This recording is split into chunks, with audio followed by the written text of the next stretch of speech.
Hello, dear friends. Jesus' disciples called him Master.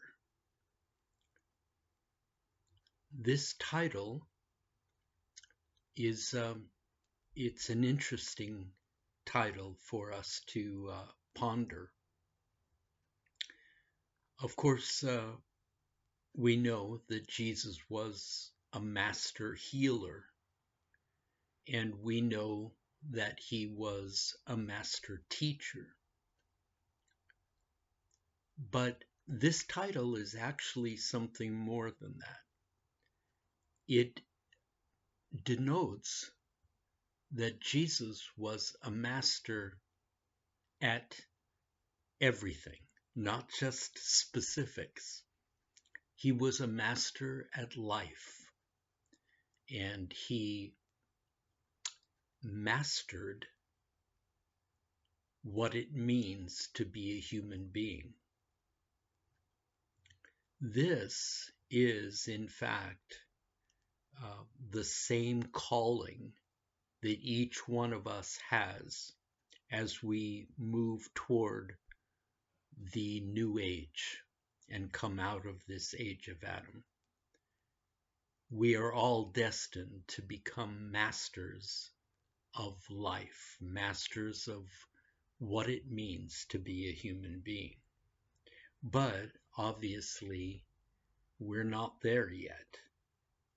Jesus was, and he was our example. He was our way shower. And we, during this age, have all been uh, moving toward this same uh, degree of mastery, and that's been our whole purpose for being born onto this plane during this age.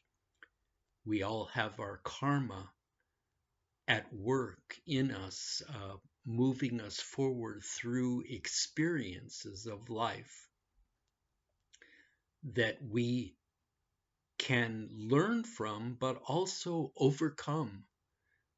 Many of our experiences are very difficult, and we need to not only learn from them, but we need to gain mastery over them. And that's how we move forward in the evolution of consciousness. And so this age has been specifically tailored for mankind to gain this kind of mastery over what it means to be a human being. So we've seen Jesus up ahead. Let's go back and see what how did this all begin and what it was all about. God created mankind in his own image. This is a very special and high calling. And God is pure, realized, fully uh, finished, evolving consciousness. But mankind was created as an evolutionary creature with consciousness, but consciousness that had not yet evolved and was in the process. And that's who we are right now. That's how we know ourselves to be. We are conscious beings, we are spiritual beings, but we are not fully evolved. We're not God, and we're not the Christ yet, although we are moving toward the Christ, and that's what the new age is all about. But as we go back, we see that there was a period of time when mankind, after God created man, mankind was not even awakened to his consciousness. In other words, man was created with the endowment of consciousness, but in the very beginning, we didn't even have any exercising of this consciousness. We just lived a lot like other creatures on the earth that do not have consciousness, like animals or um, uh, any kind of creature that has no consciousness and lives more instinctually. That's how we were in the beginning also. But then something happened, and I think that when the Bible talks about the story of Adam and Eve, that this was a description of something very monumental happening in the evolutionary process of mankind. It describes Adam as being a single man and being put in a garden, a beautiful garden, but this story begins with Adam not yet awakened to his consciousness and living very much instinctually in the garden, enjoying it, doing whatever he wanted to do with his days, and uh, without much depth to his experience. But then something happened, and Adam awoke to his endowment of consciousness. And it was as if a light went on inside of him, and it totally changed his experience. He in essence became like a different creature, but this was the same creature God created in the beginning. It's just that until Adam awoke, our endowment of consciousness was not active. And when Adam awoke, he awoke into a certain state of consciousness. And this state of consciousness was not the Christ, it was not the fullness of God. It was a beginning state, it was a seed state. And in this seed state, Adam had uh, a couple of defining qualities about consciousness and about his new life that made his life experience um, go in a certain direction. And this state of consciousness is familiar to us because we've actually been moving in it ever since Adam awoke to it.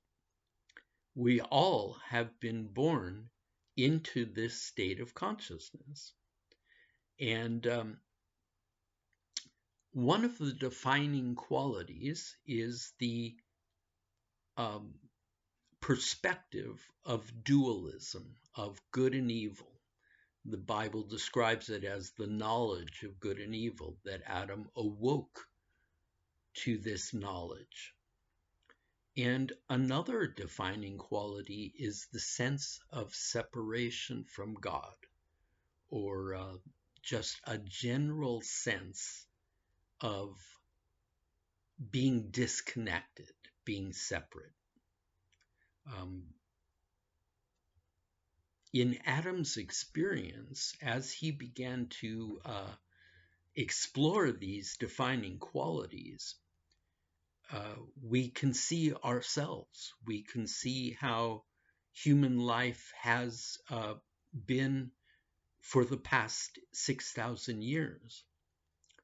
And we see that this quality of dualistic perspective, it's a mental quality, but it's so dominant in our psyche that it pretty much has mastered us. But our calling is to master it. That's what Jesus had done, and that's why he was a master. What each one of us is called to do is not just know good and evil, not just have the perspective of duality and to see good and evil and love and hate and light and darkness, not just to perceive them, but to actually experience the mastery of this aspect of human life. We are in this for a reason. In other words, we have this dualistic perspective now as a race of beings, and it's not going away. It's part of who we are, and it always has been part of who we are, but we had to awaken to that. And in fact, the Bible says that when Adam awoke, that he became like God. So it's not likely that there's going to be a return to Adam's pre-awakened state. This is a mistake that a lot of people think about the New Age or the fulfillment of mankind when they think about man's struggles and what it could be like if we move toward a more utopian society. They often think, well, we have to go back pre-Adam, pre the awakening of consciousness, to a simplistic, innocent kind of experience. But that's not who we are anymore. That's forever gone. And it's good that we are like we are now, even though it's very difficult. It's very challenging. We have this challenge for a reason, and that reason is that we would face it and work with it and overcome it and become masters of it. We are now like God. We do have the knowledge of good and evil, and that's not a bad thing. But the problem is, throughout this age, we have not been masters of this fate. We have been victims of it. And in all of our experience throughout this age, and each one of us has lived many lifetimes to gain more and more experience. In all of our experience, we have been mastered by this dualistic perspective instead of mastering it. And the way that this has happened is through temptation. Evil is now a part of our perspective. It's now a part of our consciousness. And we have interacted with evil. We've either been very busy trying to resist it, or we have succumbed to it, to the temptation of it. Neither of these is indicative of mastery. But in our experience, evil has presented to us such an upending um, quality that we have succumbed uh, to this upending outcome of our experience. Evil has tempted us, and there's a reason for that. The reason is we were created to be beings who had gained mastery over evil. And you can't gain mastery over evil until you have been tempted and then overcome that temptation. And again, that's what Jesus did. In fact, we read about him being tempted and overcoming. Every one of us has a unique uh, perspective about evil. We have a unique uh, temptation that evil presents to us, each one of us. And it's tailor-made. It's tailor-made to each one of us to be tempted until we gain mastery.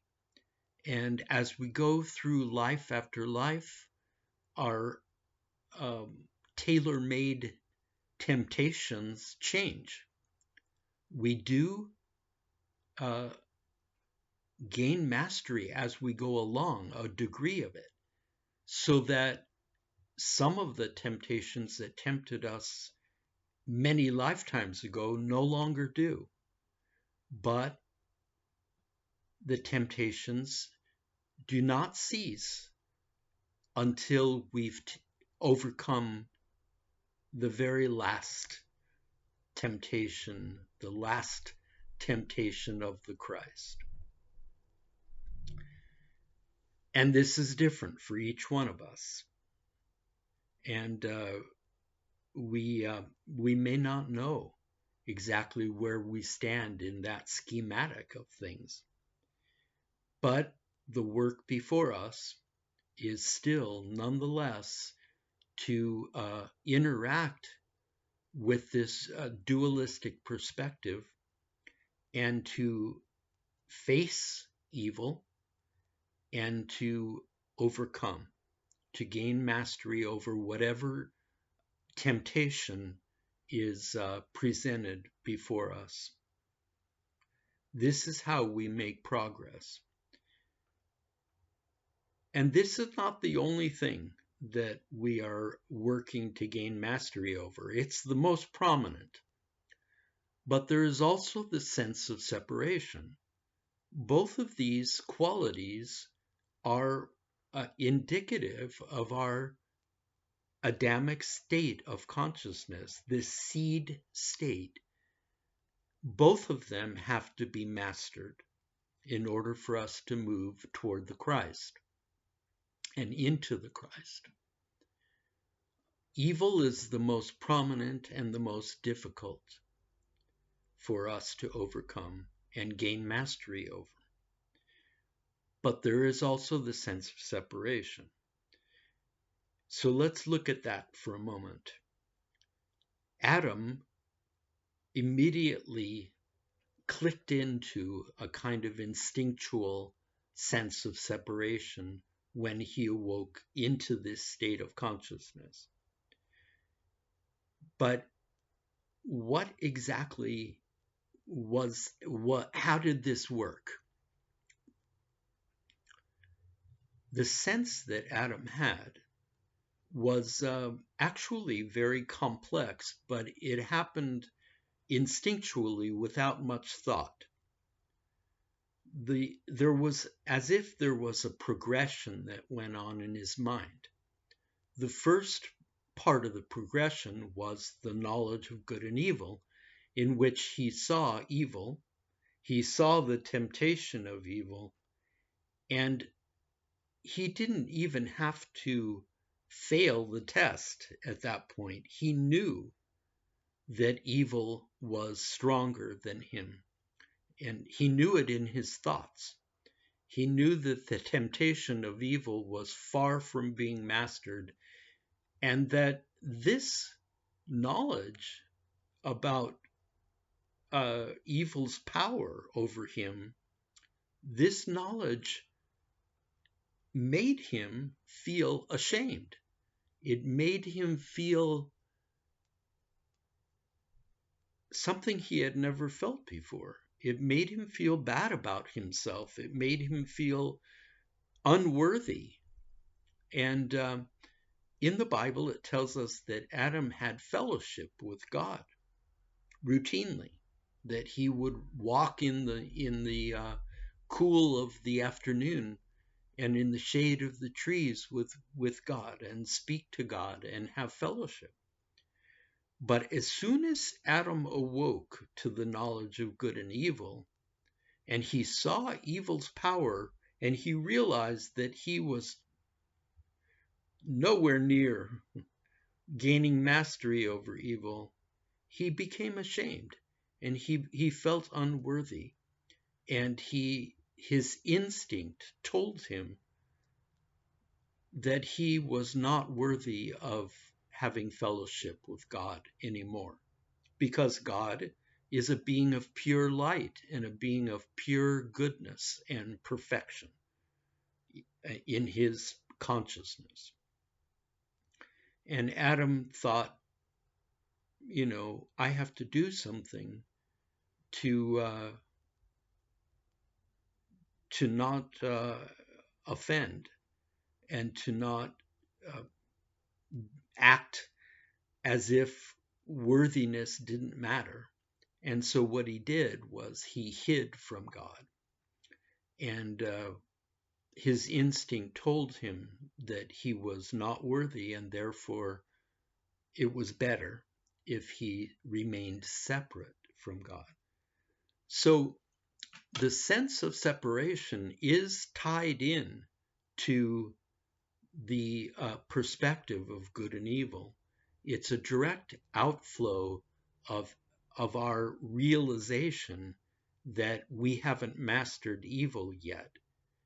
And it flows down into this sense of that we need to keep separate until we can gain mastery over evil. We need to keep separate from God. We need to keep separate from goodness, from life, from perfection. And so we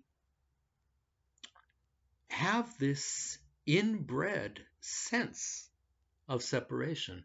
But what is a sense of separation? It's actually just a belief. It's the belief that, well, first of all, it's knowing that we have not yet mastered evil.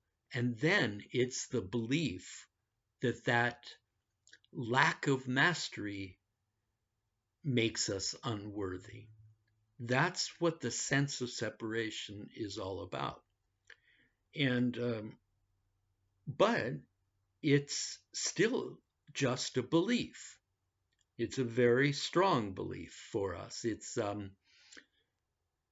as if it's wired into our DNA now to pass on this same sense, this same belief, as if it were a law.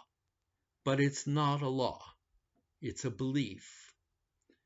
And law, for it to be power, all law comes from God.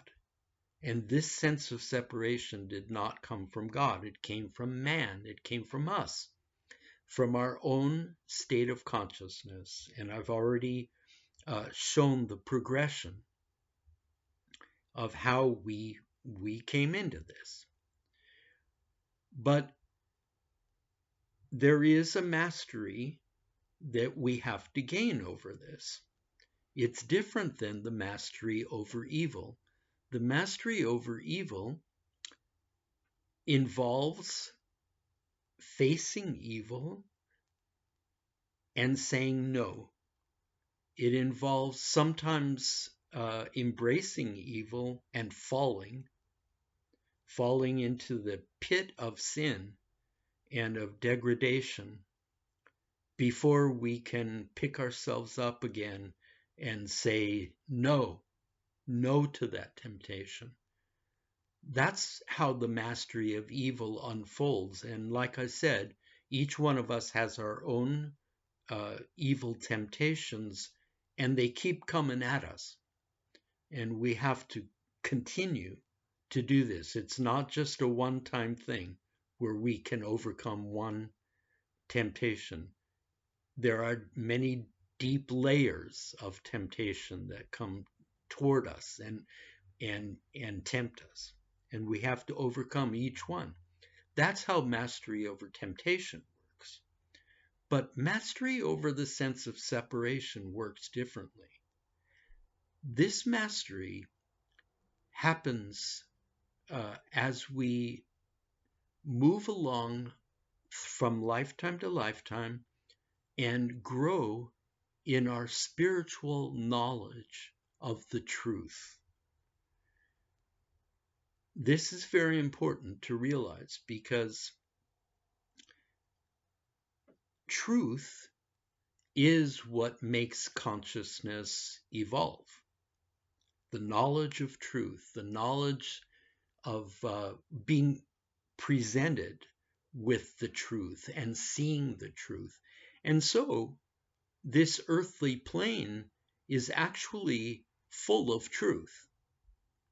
It may seem to us like in the present world order of man, it's just the opposite, that it's full of lies and it's full of that there is no truth anywhere. But in fact, the creation itself is truth. And so all we have to do is look around us. All we have to do is realize the incredible creative law that is maintaining our universe and the earthly plane. And we see truth. We are exposed to truth. And in addition to this, there have been many human beings, men and women, who have gained a certain degree of knowledge about truth and who have passed that on to us. And of course, Jesus was one of the greatest of these. So truth is all around us. It's at work in us. And this is how we gain mastery over the sense of separation. Because the sense of separation is a lie. It's a belief that we have embraced instinctually in Adam, in the race of Adam, being part of the race of Adam. We have all embraced it, but it's a lie. And it was a lie for Adam. And when he hid from God, God called him on it and said, "What are you doing? Why are you hiding from me?" And Adam said, "Well, I feel separate. I feel unworthy, in essence." And God said, "That's a lie. You aren't separate. You may feel separate and you may feel unworthy, but it's a lie. You are very connected to me." And so this is the power. This power of the knowledge of truth is the power that enables us to gain mastery over the sense of separation. And this is very difficult for us. It's not easy because, for one thing, our race consciousness has been steeped in this lie for a very long time. Each one of us are born into it. Each one of us have it inside of us at work. It's our instinct to feel separate. And that's where our whole orientation of human strength comes from. We feel so separate that we can depend on nobody but ourselves to make our way through life and to have our needs met in this life. And so this is very much a part of how human life has been for 6,000 years. But like any wrong belief or any lie, this can be banished really easily. All we have to do is learn the truth and and apply it to our own psyche, to our own instinct. In other words, we need to learn the truth, but not in the sense of head knowledge, in the sense of going in and redoing our psychic structure inside to where we no longer believe this lie. We no longer see ourselves as separate. Each one of us can do this. It is difficult, but there's help, and there has been help. Not only is there the teaching of the truth that we are not separate, that teaching has been with us for 6,000 years. Even though all of us have instinctually lived and acted out the sense of separation, the truth about our connectedness has always been with us. But there's even more help that we have received, because a lot of times just hearing the truth doesn't do it. And one of the greatest help sources that we have had is the rite of atonement in our religious communities. This helps us tremendously because when an atonement doctrine or decree comes forth from a community of other people who are all believing in that decree of atonement, it gives it a lot more power in our minds, so that we can believe it much more easily. If we just remain alone and we hear the truth that we are actually connected and that the sense of separation is a lie, sometimes it's just not enough for us to break that powerful instinct. But if we are part of a community that says this atoning sacrifice, this rite of atonement is real and it's a power, all you have to do is receive it and accept it. That's a great help to us. And there have been many of these, actually. Almost every religious tradition that we've ever had in human society that's real and that's been enduring has addressed this matter of atonement. It actually doesn't matter what the sacrifice is. What matters is whether or not you can believe it, whether or not it's powerful enough for you to embrace it and say, yes, I can believe that. I can believe that this rite of atonement, I can apply it to my own psyche and I can be set free from the lie of separation. And when Jesus died on the cross, this was essentially the greatest rite of atonement, the most believable. And and so it has done great wonders in the realm of human consciousness. Why was it the best? Well, it had to do with who Jesus was and how he died, how public his his death was, and how the message was then sent forth. Because in the past, there have been, for instance, in the Jewish community, there was atonement. There was the atoning sacrifice of animals, and but this was not a universal atonement. It was meant only for the Jewish people. And so it remained, in other words, for you to receive the atonement that belonged to the Jewish people, you had to be born a Jew or you had to convert. And it was a limited kind of atoning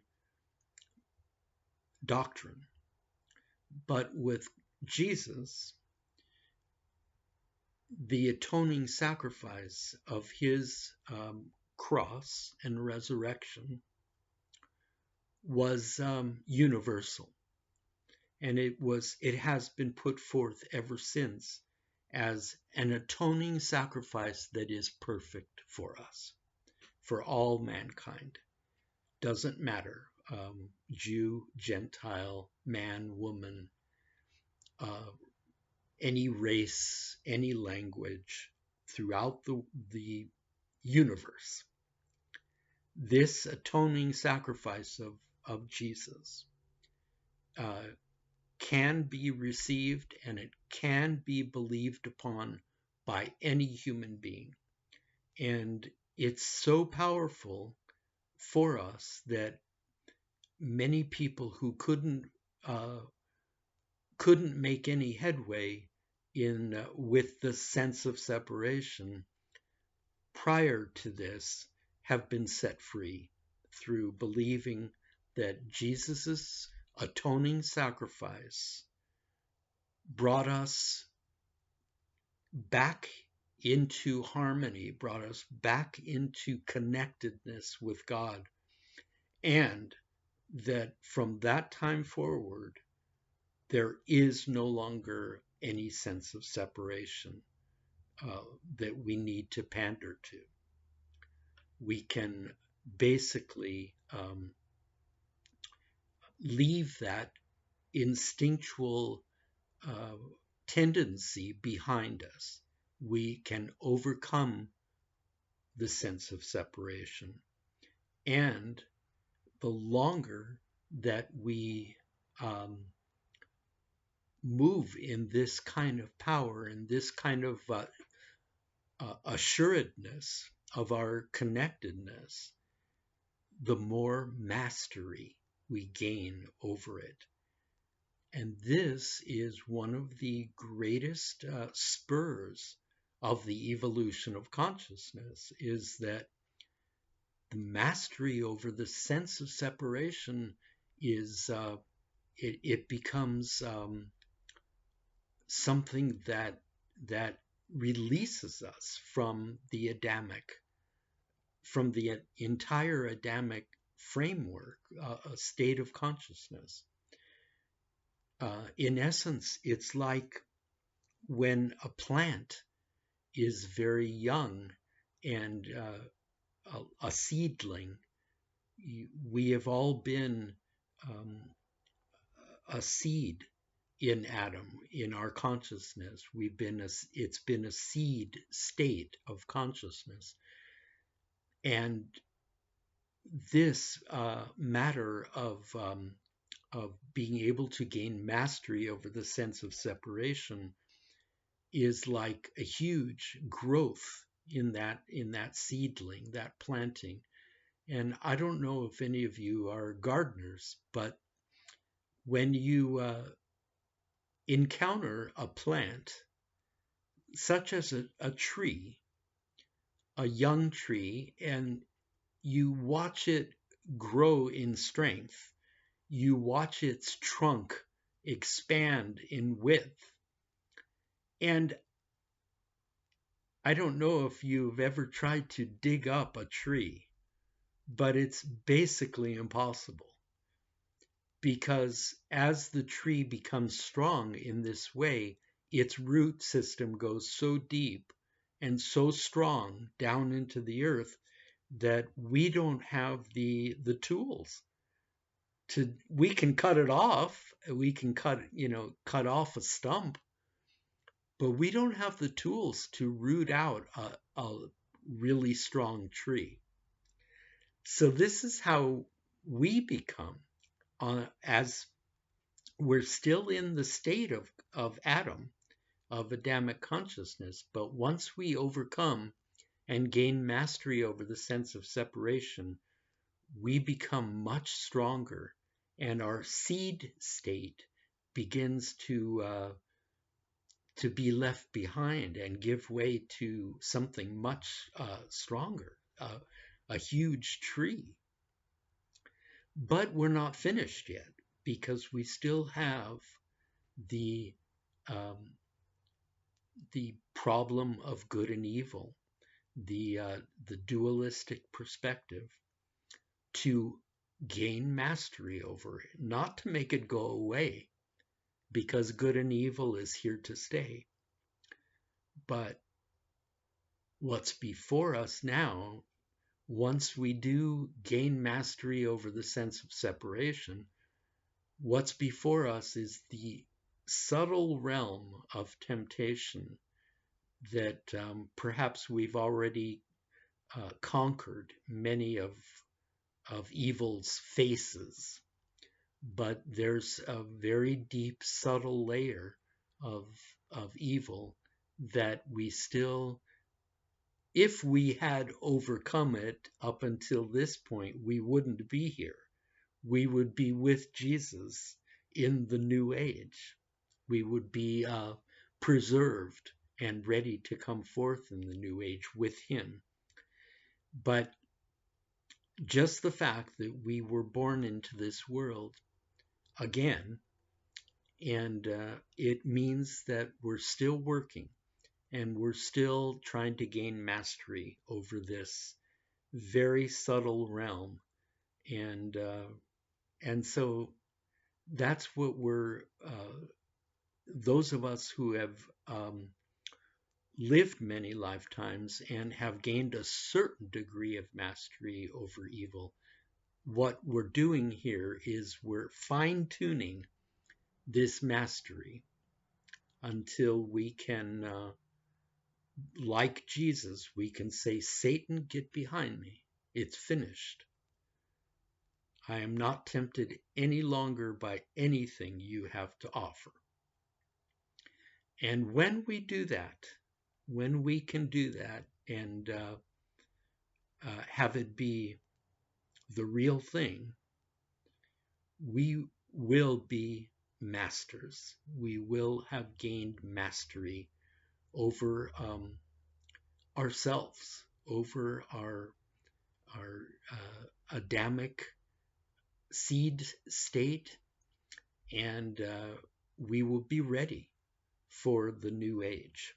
And this is a very wonderful thing that we have to look forward to, but the work of gaining mastery is it's still not finished, and we still need to keep going with it. We need to not just face good and evil, not just see evil, but we need to make sure that we have overcome evil to the greatest extent within our being. This is the Christ. This is what will qualify us for the new age. There will be no human beings in the new age who have not accomplished this. The new age is going to belong to a new uh, a new consciousness. It's going to belong to people that are no longer tempted by evil and are no longer. We will still see evil. We will still have the knowledge of good and evil because that's here to stay, and that's part of our created makeup.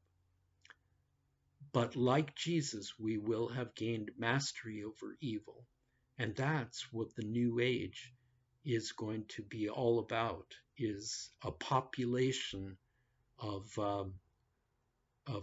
human beings that have gained mastery and have evolved in consciousness out of Adam and into the Christ.